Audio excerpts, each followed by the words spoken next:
Bismillahirrahmanirrahim. Pembahasan di malam hari ini kita akan membahas satu ayat di dalam Al-Quranul Karim tentang tujuan diciptakan kita semuanya. Allah Subhanahu wa taala berfirman dalam surah Az-Zariyat ayat 56, wa ma khalaqtul jinna wal insa illa liya'budun ma uridu minhum mir rizqin wa ma uridu an yut'imun innallaha huwar razzaqu dzul quwwatil matin.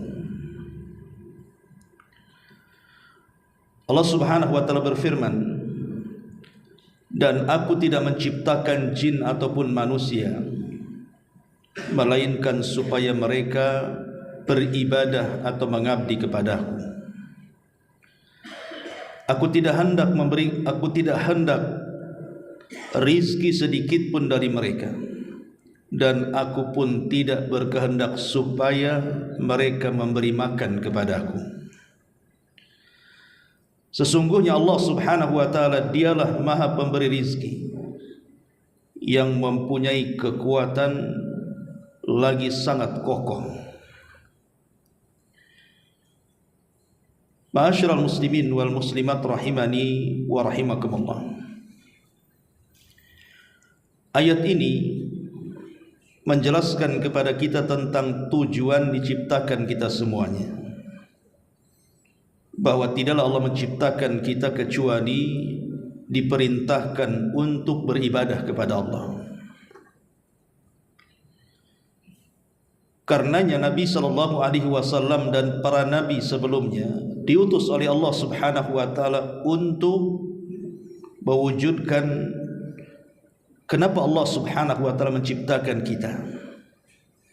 Dalam surah An-Nahl 36 Allah mengatakan, wa laqad ba'atsna fi kulli ummatir rasulan an ya'budullaha wajtanibut taghut. Dan tidaklah kami utus pada tiap-tiap umat ini seorang rasul, di mana tugas mereka menyeru kepada manusia beribadahlah kepada Allah dan jauhi perkara taghut. Ma'asyiral muslimin yang dimuliakan Allah Subhanahu wa taala, ada beberapa kaidah yang harus kita pahami seputar ibadah ini. Namun sebelum saya menjelaskan tentang kaidah-kaidah seputar ibadah, terlebih dahulu kita akan menjelaskan apa penyebab Allah Subhanahu wa taala mensyariatkan ibadah kepada kita dan apa hikmahnya. Adapun sebabnya, tadi saya sudah jelaskan bahwa sebab puncaknya adalah Allah Subhanahu wa taala menciptakan kita semuanya, bahkan manusia dan jinnya, adalah untuk beribadah. Kemudian yang kedua, ibadah ini adalah bentuk al-imtihan. Imtihan atau ikhtibar artinya ujian bagi kita semuanya. Karena Allah Subhanahu wa taala berfirman, alladzi khalaqal mauta wal hayata liyabluwakum ayyukum ahsanu amala. Dialah yang menciptakan kematian dan kehidupan. Untuk apa? Menguji kalian. Apa yang diuji? Siapa di antara kalian yang baik amalannya, yang baik ibadahnya. Jadi dengan adanya ibadah itu kita sedang diuji oleh Allah Subhanahu wa taala. Apakah kita termasuk orang-orang yang taat dengan Allah dan tunduk kepadanya, ataukah orang-orang yang bermaksiat dan membangkang kepada Allah Subhanahu wa taala? Makanya Allah perintahkan kita ibadah. Ma'asyiral muslimin yang dimuliakan Allah Subhanahu wa taala, adapun hikmahnya tentu banyak sekali.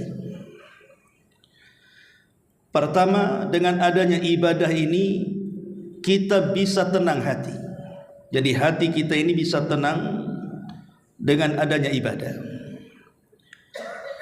Karena Allah Subhanahu wa taala berfirman dalam surah Ar-Ra'd ayat 28, alladzina amanu wa tatma'innu qulubuhum bi dzikrillah ala bi dzikrillah tatma'innul qulub. Dan orang-orang yang beriman kemudian mereka merasa tenang hati-hati mereka dengan zikir kepada Allah. Ingatlah dengan berzikir kepada Allah, artinya ibadah. Karena zikir bagian ibadah, maka hati-hati manusia akan tenang. Jadi ibadah itu diantara hikmahnya adalah supaya hati kita tenang. Kemudian yang kedua, supaya wajah kita bercahaya. Dalam surah Al-Fath ayat 29 Allah mengatakan, simahum fi wujuhihim min athari sujud.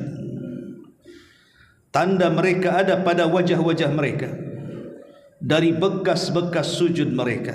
Ulama tafsir mengatakan maksudnya tanda-tanda mereka ada di wajah-wajah mereka dengan pengaruh sujud. Orang-orang yang suka beribadah, Allah akan berikan cahaya di wajah mereka di dunia, di kuburan, bahkan kelak pada hari kiamat. Dan ini sudah saya jelaskan ketika menjelaskan tentang kelompok-kelompok orang-orang yang mendapatkan cahaya. Kemudian yang ketiga, dengan adanya ibadah bisa meluaskan rizki, bahkan keberkahan dalam hidup. Nuh alaihi salatu wassalam pernah menasihati kaumnya saat paceklik yang berkepanjangan hampir 40 tahun lamanya. Nuh mengatakan, faqultu astaghfiru rabbakum innahu kana ghaffara yursilis samaa alaikum midrara wa yumdidkum bi amwalin wa banin wa yaj'al lakum jannatin wa yaj'al lakum anhara. Kata Nuh kepada kaumnya, banyak-banyak istighfar kalian, dan istighfar bagian daripada ibadah. Karena Allah Subhanahu wa taala zat yang maha pengampun lagi maha penyayang. Kalau kalian memperbanyak istighfar, kata Allah, yursilis sama alaikum midrara, Allah akan menurunkan hujan deras kepada kalian. Wa yumdidkum bi amwalin wa banin, Allah akan memperbanyak harta dan keturunan kalian. Wa yaj'al lakum jannatin wa yaj'al lakum anhara, dan Allah akan hasilkan banyak hasil di kebun-kebun dan hutan-hutan kalian, dan Allah aliri sungai-sungai kalian. Lihat bagaimana istighfar bisa membuka banyak rizki kepada kita, dan istighfar bagian daripada ibadah kita kepada Allah Subhanahu wa taala. Kemudian yang keempat, dengan adanya ibadah ini, ja'alallahu azza wa jalla al-ibadat maidanan littasawi. Ulama mengatakan dengan adanya ibadah maka menjadikan manusia setara. Dengan adanya ibadah itu menjadikan manusia setara. Baik Anda kaya, Anda miskin, Anda pejabat, Anda rakyat, berkulit hitam, berkulit putih, berkulit merah, ras apapun, itu di mata Allah Subhanahu wa taala sama. Makanya Nabi SAW dalam khutbah Hajjatul Wada' mengatakan, la fadla bainal a'rabi wal a'jam walal aswad alal ahmar illa bitaqwallahi azza wa jalla. Fa inna Allah azza wa jalla yaqul inna akramakum indallahi atqakum. Nabi mengatakan tidak ada beda antara kalian, hei orang Arab ataupun bukan orang Arab, baik Anda yang berkulit hitam atau yang berkulit merah, karena kemuliaan di antara kalian itu ditentukan dengan takwa. Karena Allah Subhanahu wa taala berfirman, sesungguhnya manusia yang paling mulia di antara kalian adalah orang yang bertakwa kepada Allah, dan takwa itu diperoleh dengan ibadah. Ya ayyuhalladzina amanu kutiba alaikumus siyam kama kutiba alal ladzina min qablikum la'allakum tattaqun. Wahai orang-orang yang beriman, berpuasalah kalian sebagaimana puasa ini telah diwajibkan kepada umat sebelum kalian agar kalian bertakwa. Jadi takwa inilah yang membedakan, dan takwa itu dihasilkan dari ibadah. Ketika seseorang kemudian beribadah kepada Allah Subhanahu wa taala, maka terjadi persamaan di sini. Lihat dalam salat, tidak ada shaf yang ditentukan. Maka siapapun yang datang duluan ke masjid, dia berhak mendapatkan shaf pertama. Bukan karena kaya kemudian masbuk berdiri depan, tidak bisa. Lihat orang yang haji, semua menggunakan ihram dan semua harganya sama, warnanya sama. Ataupun orang yang berpuasa, mau anda kaya, mau anda miskin, mau anda pejabat, mau anda rakyat, kalau datang bulan Ramadan puasa semuanya. Jadi ibadah ini menghasilkan persamaan di antara manusia. Ma'asyiral muslimin yang dimuliakan Allah Subhanahu wa taala. Kemudian juga yang nomor 5, ibadah itu adalah ittisalul abdi bi rabbih. Cara satu-satunya untuk menghubungkan kita dengan Allah Subhanahu wa taala. Bagaimana caranya kita berkomunikasi dengan Allah? Hanya lewat ibadah. Contohnya salat. Salat disebut salat itu karena diambil dari kata silah. Silah itu artinya tali penghubung. Saya ulangi, salat dikatakan salat itu diambil dari kata-kata as-silatu, karena silatun bainal abdi wa rabbih. Jadi silah menjadi salat karena silah itu artinya tali yang menghubungkan kita selaku hamba dengan Allah Subhanahu wa taala selaku Rabb kita.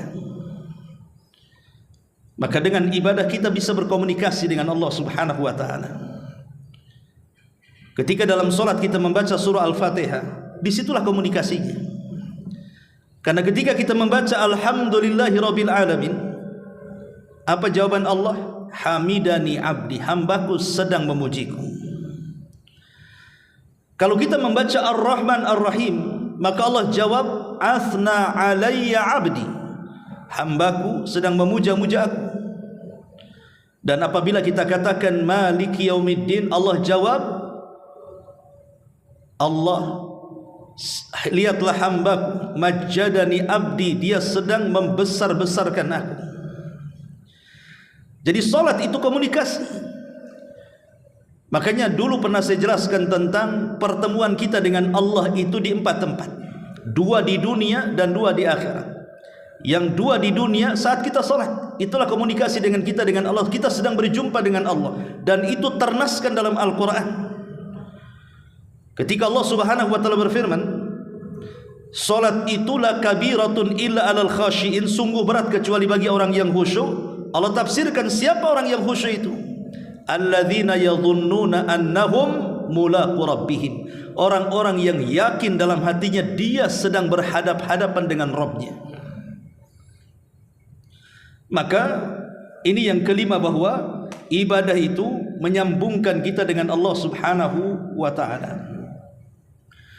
Kemudian juga yang nomor 6, ibadah ini rahasia kesehatan manusia. Di dalam ibadah ini ada rahasia kesehatan manusia,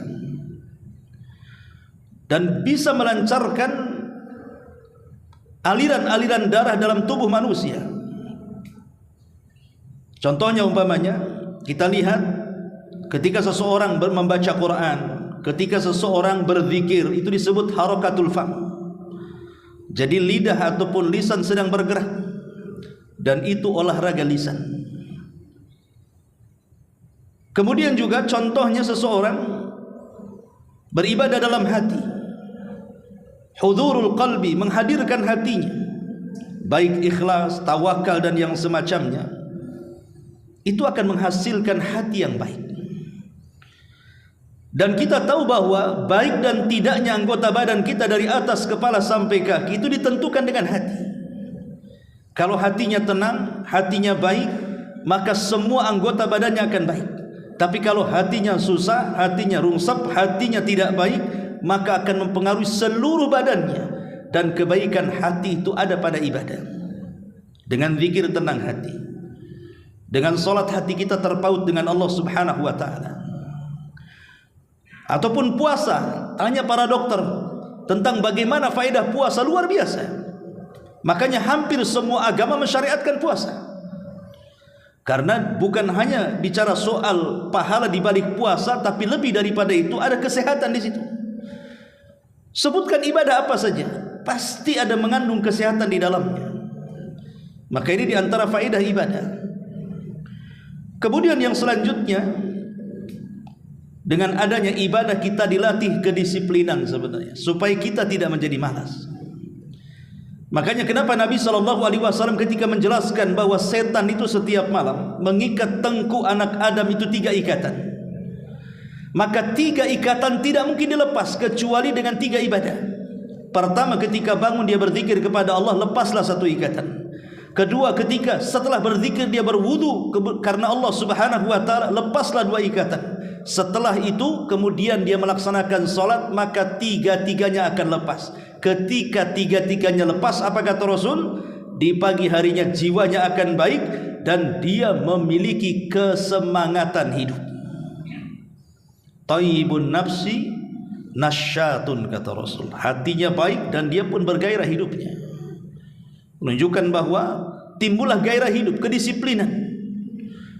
Karena ibadah itu kan ada waktu-waktunya, harus disiplin. Ada gerakan-gerakannya, harus disiplin. Ada bacaan-bacaannya, dan begitu seterusnya.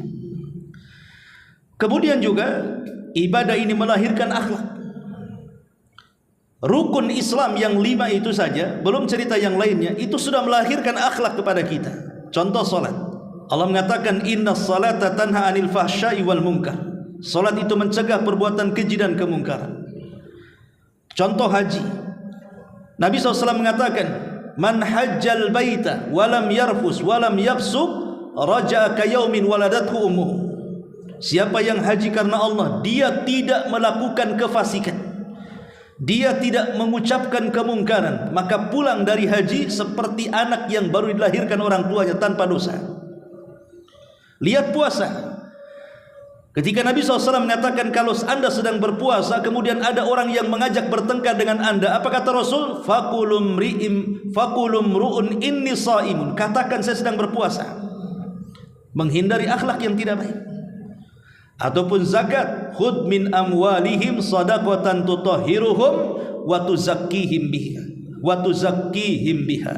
Ambillah harta-harta mereka, dizakatkan supaya bisa membersihkan harta mereka dan mensucikan hati-hati mereka. Tazkiyatun nafsi.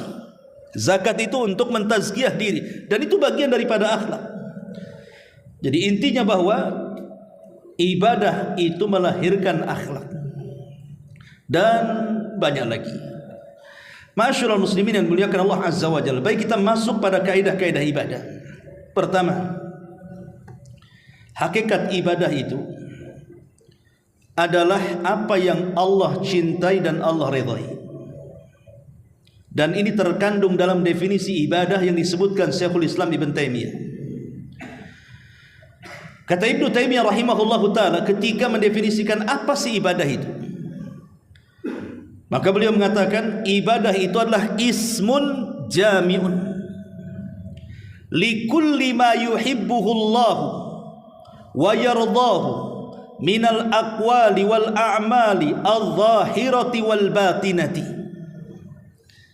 Kata Ibnu Taimiyah rahimahullah tadi mengatakan ibadah itu adalah ismun jami, sebuah nama yang bersifat universal, sebuah nama yang bersifat umum, mencakup segalanya. Itu disebut ismun jami, mencakup segalanya terhadap apa-apa yang Allah cintai dan Allah ridhai, baik dari kata-kata ataupun perbuatan, baik yang tampak ataupun yang tidak tampak. Itulah ibadah. Saya ulangi, ibadah itu sebuah nama yang umum yang mencakup semua yang Allah cintai, semua yang Allah ridhai, baik berupa ucapan, baik berupa perbuatan, baik yang tampak ataupun yang tersembunyi. Dari sini kita tahu bahwa ibadah itu bukan hanya sekedar di majelis ta'lim, bukan hanya sekedar di masjid, bukan hanya acara-acara pengajian, zikir dan begitu seterusnya, tetapi semua ucapan dan perbuatan kita yang Allah cinta dan redha itu disebut ibadah. Kalau kita mengeluarkan kata-kata yang santun, Allah suka, berarti mengeluarkan kata-kata yang santun itu ibadah. Kalau seandainya kita membantu orang dengan tangan kita, mengangkat sebuah barang, menolong orang, Allah kok suka, maka itu ibadah. Ketika ada orang yang bertengkar, kemudian kita berusaha mendamaikannya, Allah suka, maka mendamaikan orang bertengkar itu ibadah. Maka ibadah itu mencakup segalanya. Yang penting Allah suka itu ibadah. Artinya kalau Allah tidak suka, justru Allah benci, Allah tidak redha, justru Allah murka, itu bukan ibadah. Ma'asyiral muslimin yang dimuliakan Allah Azza wa Jalla, ini yang pertama. Yang kedua, sifat ibadah itu tauqifi. Sifat ibadah itu tauqifiyah. Apa tauqifiyah? Terima jadi, paketan dari Allah. Artinya ibadah itu bukan rekayasa manusia. Tidak ada di dalamnya ikut campur tangan adat istiadat manusia, ataupun tidak ada di dalamnya akal-akalan manusia. Ibadah itu murni datang dari Allah. Makanya Ali radhiyallahu anhu ketika bicara tentang masul khufain, mengusap sepatu di atas itu, ya, kalau kita berwudu pakai sepatu, maka tidak usah dilepas sepatunya, asal mengikuti syarat-syaratnya, tinggal diusap saja atasnya sekali. Kalau mencuci kaki kan 3 kali, kalau pakai sepatu diusap sekali saja. Ali radhiyallahu anhu mengatakan, "Lau kana ad-dinu bir-ra'yi," kalau seandainya agama ini berasal dari akal manusia atau akal-akalan, tentu yang diusap dalam sepatu itu bukan atasnya, karena atasnya bersih. Yang kotor itu bawahnya. Kenapa yang diusap bukan tempat yang kotor? Kenapa pula yang diusap tempat yang bersih? Akal tidak menerima di sini. Karena tujuan berwudu itu kan membersihkan kotoran. Kenapa yang bersih diusap, yang kotor pula dibiarkan? Itulah menunjukkan bahwa agama bukan hasil rekayasa manusia. Agama itu rekayasa. Tidak ada rekayasa manusia atau akal manusia. Dia murni tauqifiyah, artinya terima jadi dari Allah Subhanahu wa taala. Tidak boleh dibuat-buat manusia. Karena dia sifatnya tauqifiyah, terima jadi. Apa yang Allah perintahkan laksanakan. Apa yang Allah larang tinggalkan. Apa yang Allah halalkan nikmati. Apa yang Allah haramkan jauhi. Selesai. Itulah ibadah. Yang sifatnya itu terima jadi. Jangan buat-buat. Ini yang kedua. Yang ketiga, bahwa setiap amalan yang telah dipastikan sebagai ibadah, kalau amalan ini sudah dipastikan sebuah ibadah, baik berdasarkan Al-Quran dan Sunnah, maka memalingkannya kepada selain Allah Subhanahu wa ta'ala adalah syirik akbar, kesyirikan. Sesuatu yang sudah diponis ini ibadah, solat kan ibadah, karena ada perintahnya aqimus solat, tegakkan solat, berarti Allah memastikan solat itu ibadah. Maka siapapun yang memalingkan solat kepada selain Allah, maka dia telah menyekutukan Allah. Apalagi doa, Allah Subhanahu wa ta'ala mengatakan, wa idza sa'alaka ibadi anni fa inni qarib ujibu da'watad da'i idza da'an falyastajibu li wal yu'minu bila'allahum yarshudun. Apabila hamba-hambaku bertanya kepadamu wahai Muhammad tentang aku, katakan aku dekat. Akulah yang mengijabah setiap doa orang yang berdoa kepadaku. Artinya ibadah, doa adalah ibadah. Karena nas hadis juga mengatakan ad-du'a'u huwal ibadah. Doa adalah ibadah. Sesuatu yang sudah pasti itu ibadah, maka apabila dipalingkan kepada selain Allah Subhanahu wa ta'ala, maka anda jatuh kepada kesyirikan. Karena doa adalah sebuah ibadah yang tidak boleh dipalingkan kecuali kepada Allah. Ketika doa ini dipalingkan kepada kuburan, walaupun kuburan ini dianggap orang saleh meminta-minta di situ, maka anda telah terjerumus kepada kesyirikan. Karena meminta-minta di kuburan, meminta-minta kepada dukun, meminta-minta dan percaya kepada tangkal ataupun yang lainnya, maka anda telah memalingkan sebuah ibadah dan terjerumus kepada kesyirikan. Ini yang ketiga. Yang keempat, bahwa syarat diterima ibadah itu ada 3. Kalau ibadah kita ingin diterima, maka lakukan 3 perkara. Pertama, Anda harus seorang muslim.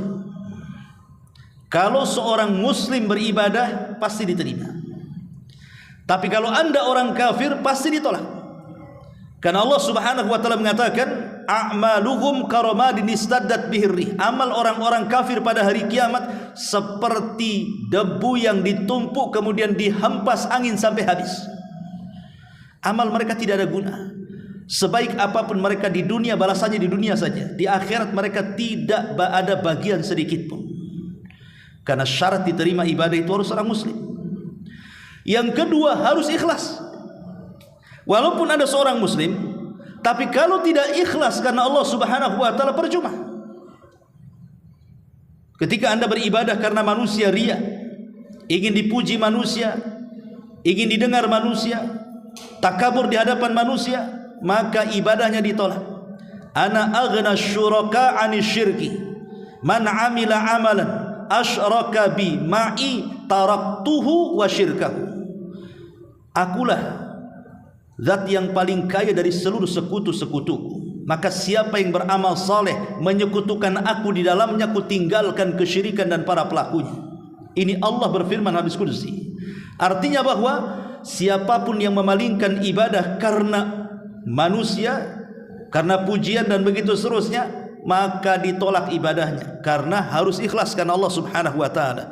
Wa ma umiru illa liya'budullaha mukhlishina lahuddin. Tidaklah mereka diperintahkan untuk beribadah kecuali ikhlas, ketaatan hanya diberikan kepada Allah. Yang ketiga, harus ittiba, mencontoh Nabi. Anda seorang muslim, Anda sudah ikhlas, tapi ibadah Anda tidak mencontoh Nabi, Anda buat-buat sendiri. Salat Isya tadi saya buat 10 rakaat. Diterima salatnya? Tidak diterima. Karena Rasul tidak mencontohkan salat Isya itu 10 rakaat. Anda berkurban, tiba-tiba orang pakai unta, pakai sapi, pakai kambing, Anda pula pakai kuda. Rasul tidak mencontohkannya, maka korban Anda ditolak. Anda masuk rumah, tiba-tiba setiap masuk rumah melaksanakan 2 rakaat salat. Harusnya masuk masjid, itulah 2 rakaat salat tahiyatul masjid. Ini tidak masuk rumah, 2 rakaat salat tahiyatul bait namanya.